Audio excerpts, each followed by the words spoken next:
নমস্কার, আমি শবনা আপনাদের সাথে আজকে ভাগ করে নেব খুব সহজ একটা রান্না, ট্যাংরা মাছের হাতে মাখা চচ্চড়ি।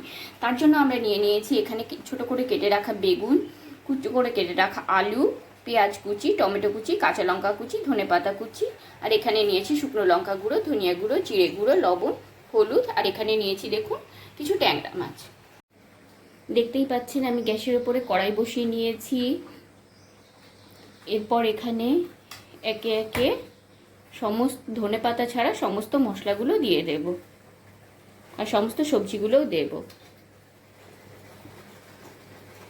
আসলে এক হাতে ফোনটা ধরে করছি তো ভিডিওটা করতে খুব অসুবিধা হচ্ছে। যা যা এখানে আছে মোটামুটি সব কিছুই আমরা দিয়ে দেব। এখানে আমরা গ্যাসে কড়াই বসিয়ে তার মধ্যে পেঁয়াজ কুচি, টমেটো কুচি যেগুলো আমরা করে রেখেছিলাম, সবজিগুলো কেটে রেখেছিলাম, সেগুলো সব এর মধ্যে দিয়ে দিয়েছি। এবার এর মধ্যে দিয়ে দেব এই যে গুঁড়ো মশলাগুলো যেগুলো আছে সেগুলো এর মধ্যে সবটুকু দিয়ে দেব। আর ধনে পাতাটা এখানে দিইনি, ধনে পাতাটা পরে দেব। এবার কি করব, এবার আমরাকে এটা ভালো করে হাতে মাখতে থাকবো। এইভাবে করে ভালো করে মাখবো। মনে রাখবেন গ্যাসটা কিন্তু এখনো বন্ধ আছে।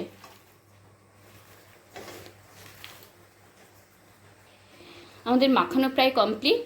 এবার এর মধ্যে দিয়ে দেব এই কেটে রাখা মাছগুলো দিয়ে দিয়েছি। এবার এটাকেও হালকা হাতে মাখিয়ে নেব।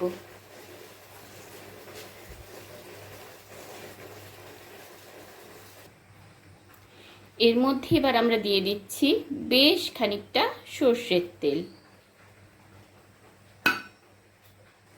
দেখতেই পাচ্ছেন কত সুন্দর করে মাখিয়ে নিয়েছি। এবার এর মধ্যে অল্প পরিমাণ জল দিয়ে দেব। এখানে আর মনে রাখবেন এখানে আর জল পড়বে না, তো যেটুকু জল আছে এর জলেই রান্না হয়ে যাবে।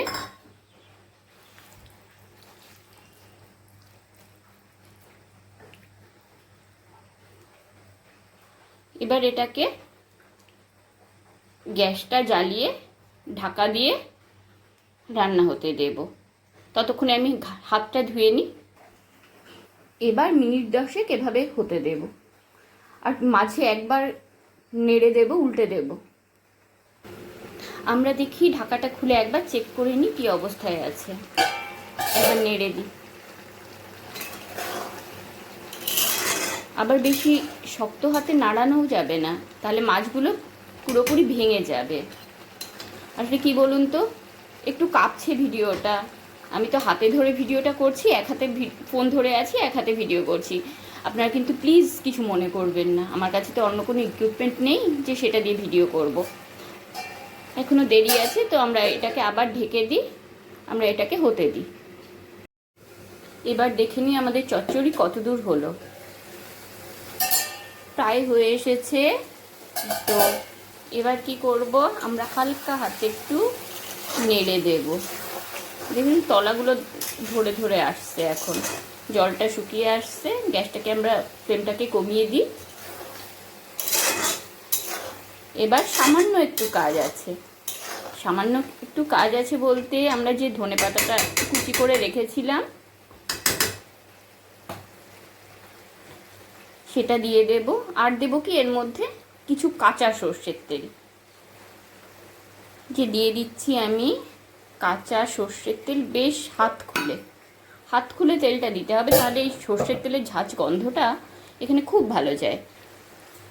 এবার কি দিয়ে দিচ্ছি, এবার দিয়ে দিচ্ছি এখান দিয়ে বেশ কিছু ধনেপাতা, যেগুলো আমরা কেটে রেখেছিলাম সেই ধনেপাতাগুলো দিয়ে দেবো এখানে। আর অল্প দুটো ধনেপাতা রাখি, ওপরে ছড়িয়ে দেব নামানোর পরে।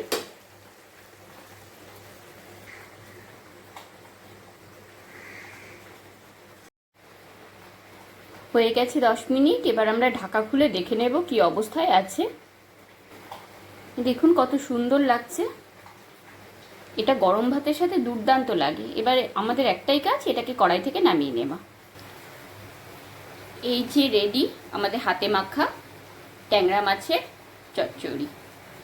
আপনারা টেস্ট করে দেখুন কেমন লাগে, আর কমেন্ট করে অবশ্যই জানাতে ভুলবেন না।